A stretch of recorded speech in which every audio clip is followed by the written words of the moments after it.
बिस्मिल्लाहिर्रहमानिर्रहीम। अस्सलाम वालेकुम डियर स्टूडेंट्स, होपफुली आप सब खैरियत से होंगे। अपने लास्ट लेक्चर में हमने एलोट्रॉप्स ऑफ कार्बन में डायमंड के बारे में डिस्कस किया था।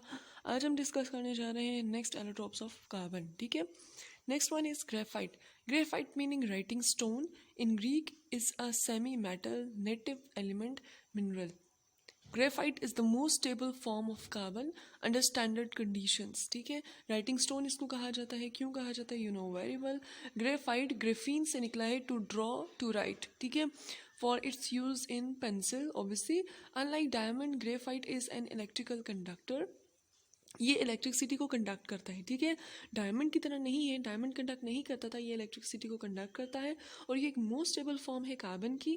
The graphite powder is used as a dry lubricant, dry lubricant के लिए भी यूज होता है। ठीक है, a single layer of graphite is called graphene.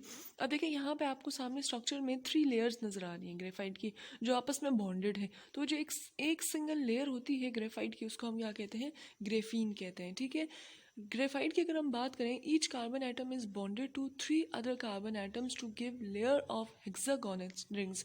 यहाँ पे आपको नजर आ रहा है ना, हेक्सागोनल। हेक्सागोनल किससे बोलते हैं, जिसके सिक्स कॉर्नर्स होते हैं। ठीक है, यहाँ पे अब क्या है, आप किसी एक स्ट्रक्चर को ले लें। फॉर एग्जाम्पल मैं आपको यहाँ पे बता देती हूँ, this is like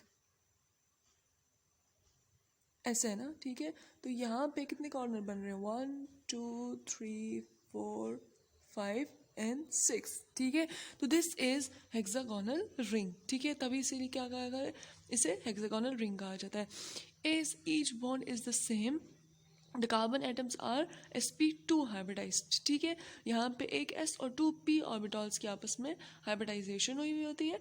the remaining p orbital electron is delocalised to form weak bonds between the layers. देखिए अब जो लास्ट डायमंड का स्ट्रक्चर था उसमें एक ही कार्बन बाकी 4 कार्बन के साथ बॉन्ड बना रहा था। यहाँ पे क्या है, यहाँ पे जो बॉन्डिंग हुई हुई है वो sp2 हाइब्रिडाइजेशन हुई हुई है। ठीक है, यानी कि एक कार्बन 3 का बॉन्ड बना रहा है, और वो जो एक ऑर्बिटल बच जाता है वो जो लेयर्स है ना उनके साथ बॉन्ड बना रहा है। जैसे आपको यहाँ पे दूर पे नजर आ रहा है ना कि लेयर्स ने एक दूसरे के साथ दूर दूर से बॉन्ड बनाया हुआ है। This is sp2 hybridized.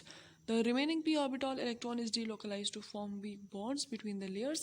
The covalent layer lattice has all sigma bonds. ठीक है, सिग्मा बॉन्ड्स की फॉर्मेशन हो रही होती है। ग्रेफाइट अगर हम बात करें, each carbon atom is bonded to 3 other carbon atoms to give layer of hexagonal rings.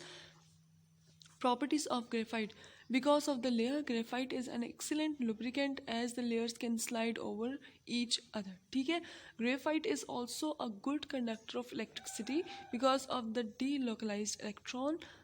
Carbon rods, lead pencils etcetera के लिए यूज़ होता है क्योंकि इसके अंदर फ्री इलेक्ट्रॉन्स होते हैं। ठीक है, और ये इलेक्ट्रिसिटी भी कंडक्ट करते हैं।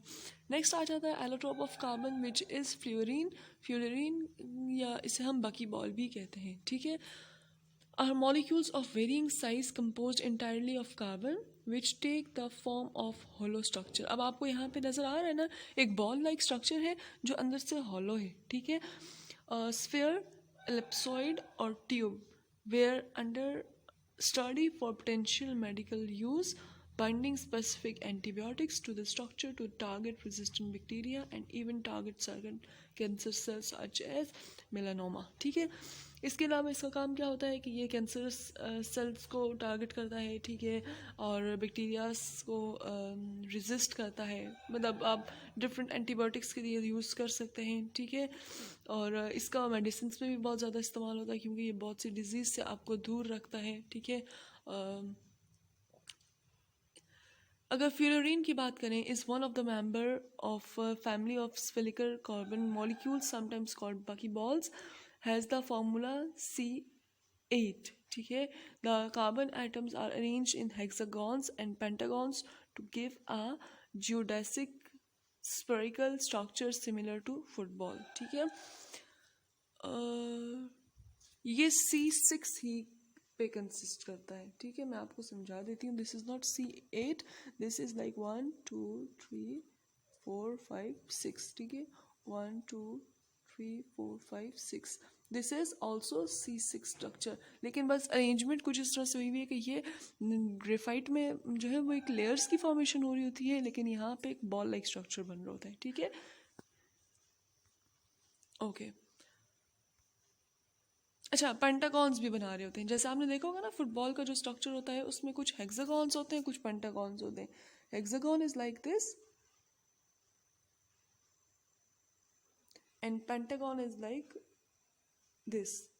तो कहीं पे हेक्सागॉन्स बने होते हैं, मैं आपको बना के दिखा देती हूँ ना, ऐसे ये पेंटागॉन्स बने हुए होते हैं और कहीं पे हेक्सागॉन है. अब देखिए ये इन दोनों में क्या फ़र्क है.